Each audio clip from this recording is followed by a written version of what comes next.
Hello everyone, welcome to your own classes Easy Learning with Deepti. That's me, and today's topic of discussion is digestion and human digestive system.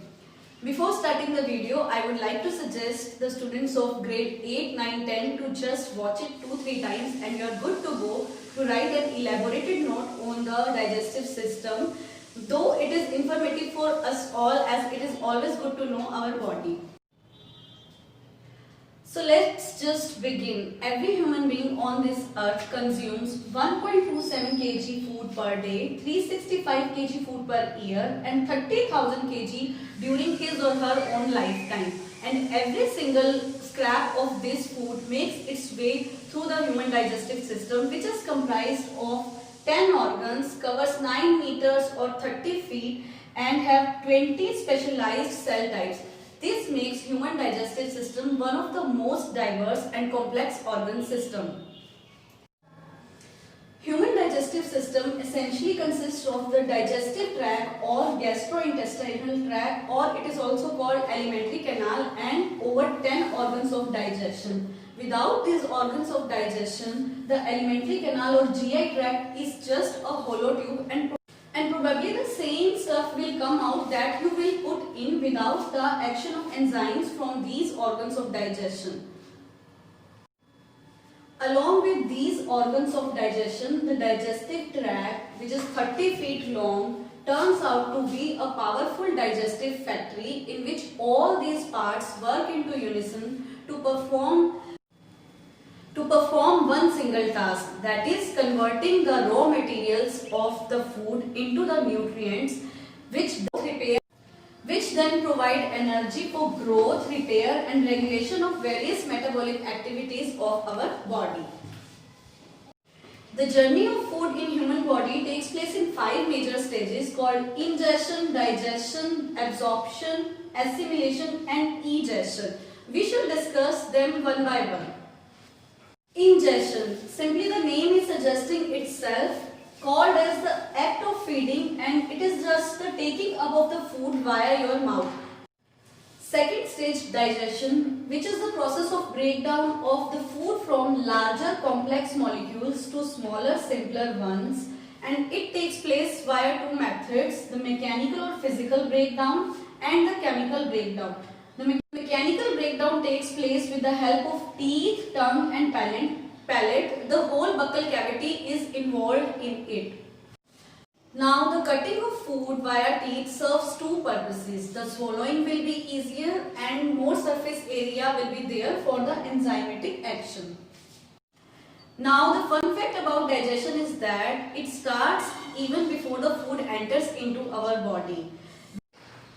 Whenever the aroma of our favorite foods gets into our nose, our mouth starts watering. This watering of mouth is nothing but the secretion of saliva from the salivary glands, and our body secretes up to 1.5 liters of saliva. Saliva contains salivary amylase, which converts starch into simple sugars.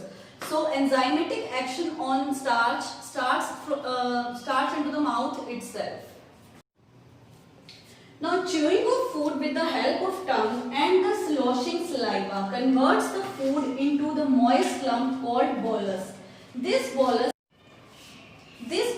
is then transferred to the stomach through esophagus, also called food pipe, which is a 25 cm long tube, through the smooth muscle contraction, which is called peristalsis. अगर उल्टे भी लटक जाएं तो भी the food will be propelled to the stomach, and it will always be the forward propulsion of the food. No role of gravity is there. Stomach. The J-shaped organ is literally a mixer where mechanical churning of the food takes place, and the powerful secretions like hydrochloric acid, sodium chloride and pepsinogen are the secretions of stomach. As the hydrochloric acid is a very powerful acid and there is a fair chance that they can damage the internal lining of stomach, the gastric glands present in the stomach also secrete the mucus and the bicarbonate ions, which then maintain a low pH environment so that the inactive enzyme pepsinogen can be converted into pepsin, and thus the protein digestion take place. The proteins are then digested to peptones and peptides. Bolus, which was the moist semi-solid lump, is now converted into the chyme, which is an acidic frothy liquid, will now enter into the duodenum, which is a 25 centimeter long but the shortest part of the small intestine. Into the duodenum, that is, it has entered into the small intestine. The main job of the small intestine is to complete the digestion and to complete the third process of the food journey, that is absorption. Small intestine is 5-meter long tube which gets its secretion from the liver, gallbladder and pancreas. Please bear with my drawing. Now the pancreatic juice contains chymotrypsinogen, trypsinogen, pancreatic amylase and lipase.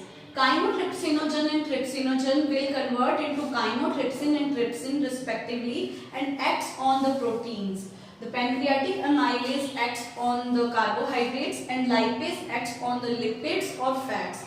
Bile from liver contain bile salts and 97% of water. They do the important process of emulsification of fats, and what's that? That is converting the non-water soluble fats or lipids into the water soluble micelles. Like the soap or detergent, wash off the dirt or grease by making it water soluble. In the same way, bile converts the non-water soluble fats or lipids into water soluble micelles so that they can easily be digestible with the action of the enzyme lipase into fatty acids and glycerol. So please avoid eating so much of fatty foods or fried foods. As you can see from here, our body needs to work extra to digest them. So compilation of digestion.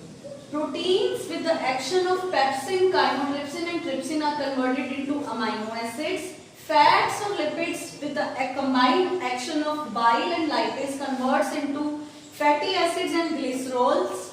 Carbohydrates with the action of salivary amylase, pancreatic amylase and brush border enzymes, which are secreted through the walls of small intestine itself, in which the enzymes included are dextrinase, which acts on the sugar dextrose, glucoamylase, which acts on the starch of various vegetables, maltase, which acts on the sugar maltose, sucrase, which act on the sugar sucrose, and lactase, which act on the milk sugar lactose.